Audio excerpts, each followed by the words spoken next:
Hello student, एक बार फिर से आपका स्वागत है हमारे यूट्यूब प्लेटफॉर्म पे और मेरा नाम है अंकित तिवारी। मेरे प्यारे बच्चों, आज हम मेटल एक्सट्रैक्शन के बारे में जानने वाले हैं। बहुत ही इंपॉर्टेंट सा टॉपिक और बहुत ईजी सा टॉपिक है। क्लास 10 पॉइंट ऑफ व्यू से हम आज इसको समझेंगे।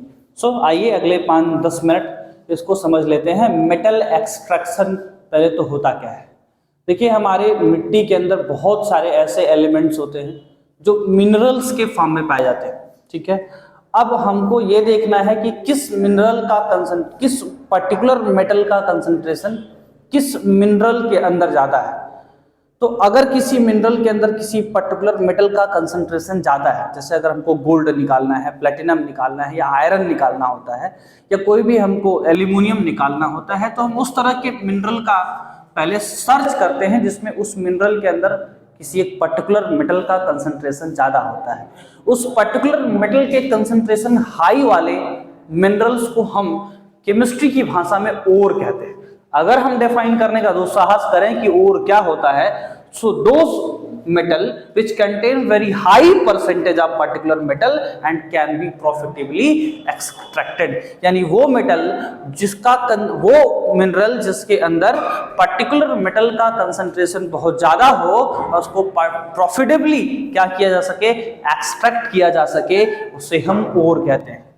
क्लास 10th के लेवल पे हमें कुछ मेटल्स के बारे में इंफॉर्मेशन लेना है और उनकी एक रिएक्टिविटी सीरीज हमको दी हुई है। हमने इस चीज को याद करने के लिए एक सिस्टम बनाया, एक बड़ा फनी सा सिस्टम बनाया कि कनक मांगे आलू जामुन फिर पुदीना है। क्या बोला? कनक मांगे आलू जामुन फिर पुदीना है, कहां होगी आज सोना, कहां होगी आज सोना। अब हम इसको एक्सट्रैक्ट करेंगे तो शुरू के जो सोडियम, पोटेशियम, मैग्नीशियम और एल्यूमिनियम है वो हाईली रिएक्टिव एलिमेंट्स हैं। और हाईली रिएक्टिव एलिमेंट्स को हम कैसे एक्सट्रैक्ट करते हैं? तो हाईली रिएक्टिव एलिमेंट को एक्सट्रैक्ट करते हैं इलेक्ट्रोलिसिस के प्रोसेस से। क्या होता है इलेक्ट्रोलिसिस? तो हम एक कैथोड और एनोड लेते हैं। वो प्लेटिनम की रॉड हो सकती है, वो ग्रेफाइट की रॉड हो सकती है, या कोई मेटल हो सकता है। वो डिपेंड करता है हम किस तरह का मेटल एक्सट्रैक्शन कर रहे हैं। हम अगर सोडियम के मेटल एक्सट्रैक्शन करते हैं तो यहाँ हम ग्रेफाइट के रॉड जनरली यूज करते हैं, जो कि न्यूट्रल इलेक्ट्रोड के रूप में माना जाता है। उसमें हम क्या करते हैं, उसमें हम बैटरी के दोनों सिरों को, पॉजिटिव और नेगेटिव को जोड़ देते हैं। अब हम जानते हैं कि कैथोड और एनोड में ये ध्यान रखना है, याद रखिएगा, हमेशा जीवन में काम आएगा, यहां से लेके पीएचडी तक काम आएगा। सीआर आओ, कैथोड पे रिडक्शन होता है और एनोड पे ऑक्सीडेशन होता है। C for cathode, R for reduction, A for anode, O for oxidation. ठीक है, हमने क्या किया, पानी लिया, पानी में नमक डाल दिया और उसके बाद उसमें 2 इलेक्ट्रोड डाल दिए और उसको बैटरी से जोड़ दिया। फिर हमने क्या देखा कि जो उसका कैथोडवा है उसके ऊपर क्या हो रहा है, रिडक्शन हो रहा है। क्या हो रहा है? रिडक्शन का मतलब होता है इलेक्ट्रॉन कोई अगर ले ले तो उसका रिडक्शन हो जाता है और ये इलेक्ट्रॉन ले करके सोडियम मेटल जाके कैथोड के ऊपर डिपॉजिट होने लगता है।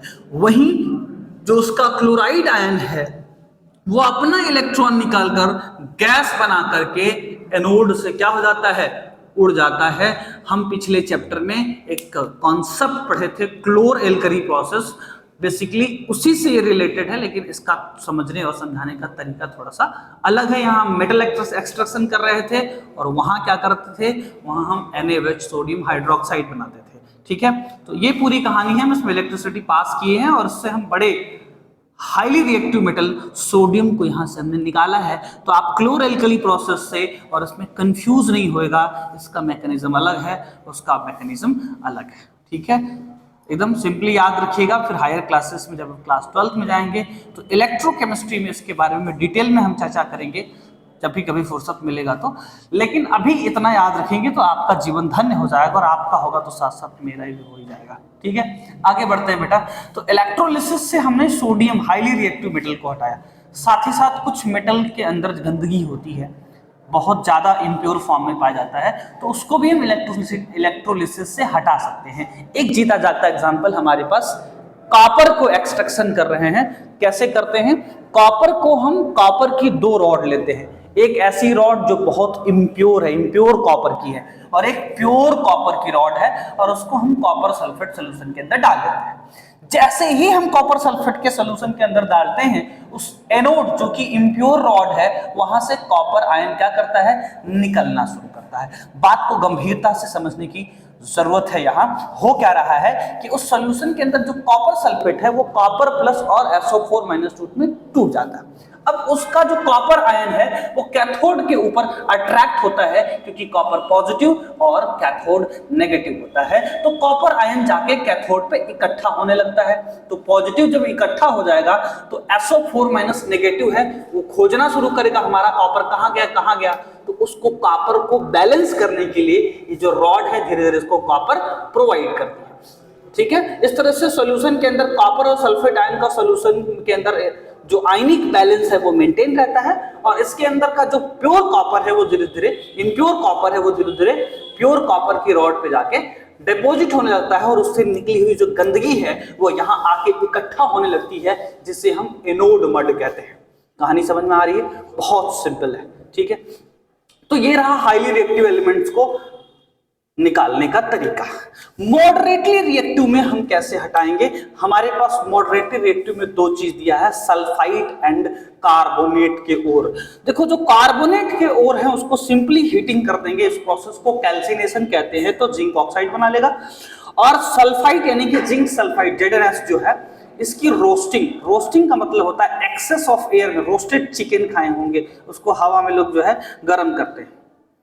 हवा में क्या करते हैं, एक कोयला होता है लाल कोयला, उसी के ऊपर रख देते हैं। वैसे हम क्या कर रहे हैं, जिंक सल्फाइड नाम के चिकन की रोस्टिंग करने जा रहे हैं। जब रोस्टिंग करेंगे तो जिंक ऑक्साइड बन जाएगा। अब इसके पास ऑक्साइड है, हम चाहते हैं उसमें से ऑक्साइड निकल जाए, खाली प्योर मुझे मेटल मिले, तो हम एक रिड्यूसिंग एजेंट लेंगे। क्या करेगा, इनका ऑक्सीजन छीन लेगा। जब ऑक्सीजन छीन लेगा तो ये रिड्यूस हो जाएंगे। तो जिंक और जिंक ऑक्साइड को जब हम कार्बन से जब रिएक्शन कराते हैं तो वो जिंक बना लेता है और कार्बन मोनोऑक्साइड बना लेता है। लेकिन कार्बन जो है वो बहुत लेस रिड्यूसिंग टाइप का एलिमेंट है। अगर मैं मैग्नीज ऑक्साइड को कार्बन से करूंगा तो वो रिड्यूस नहीं कर पाएगा। आप ध्यान से देखिए, रिड्यूस करता कौन है, जिसका खुद का ऑक्सीडेशन हो। रिएक्टिविटी सीरीज में एल्यूमिनियम का जो लोकेशन है वो आयरन, और अभी हम यहाँ रिएक्टिविटी सीरीज नहीं है लंबी वाली, तो मैग्नीज का भी लोकेशन रिएक्टिविटी सीरीज में एल्यूमिनियम से नीचे होता है।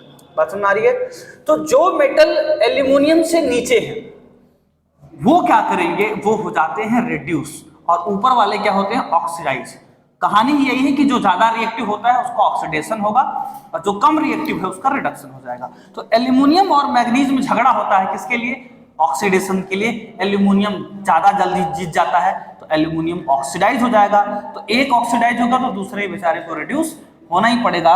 एल्यूमिनियम मैग्नीज का ऑक्सीजन छीन लेता है, लोटा बन जाते हैं, और बन जाते हैं Al2O3 as a by product, और मैग्नीज निकल गया। Same thing happening with the iron. कहानी क्लियर है? कोई डाउट नहीं है ना? ओके। अब क्या है, थोड़ा सा और समझना बेटा, सिंपल सी बात है। जो लेस रिएक्टिव है जैसे कि HgS, इसको हम केमिस्ट्री की भाषा में सीने बार कहते हैं। क्या कहते हैं? सीने बार। उसको अगर हम ऑक्सीजन के एक्सेस में हीट करते हैं तो मरकरी ऑक्साइड बनाता है। मरकरी ऑक्साइड को फिर से गर्म कर देंगे तो ऑक्सीजन उसका उड़ जाएगा और प्योर मरकरी हमको मिल जाएगी। मरकरी का यूज अपने जीवन में थर्मोमीटर बनाने में, बैरोमीटर बनाने में यूज करते हैं, यानी कि प्रेशर मेजरमेंट करने वाले डिवाइस में यूज करते हैं। मरकरी दुनिया का एक ऐसा मेटल है जो कि रूम टेम्परेचर पर लिक्विड फॉर्म में पाया जा सकता है। ठीक है, ओके। अब क्या है, हमारे पास कॉपर है, कॉपर का सल्फाइड है। अगर हम उसको भी एक्सट्रैक्ट करना चाहते हैं प्योर फॉर्म में तो उसको हम क्या करते हैं, उसको एक्सेस ऑफ ऑक्सीजन में हम रिएक्शन कराते हैं। जब रिएक्शन कराएंगे तो ऑक्सीजन के साथ रिएक्शन करके कॉपर का ऑक्साइड बना लेगा। कॉपर का ऑक्साइड फिर क्या करेगा, दोबारा हम कॉपर के सल्फेट के साथ जब रिएक्शन कराएंगे तो ये क्या करेगा, प्योर कॉपर देता है और SO2 गैस निकाल देता है। बेटा ये जो इंफॉर्मेशन रहा वो मेटल एक्सट्रैक्शन से रहा। तो ऐसे ही ढेर सारे इंफॉर्मेशन के साथ फिर मिलते हैं अगली वीडियो में। तब तक के लिए टाटा बाय बाय।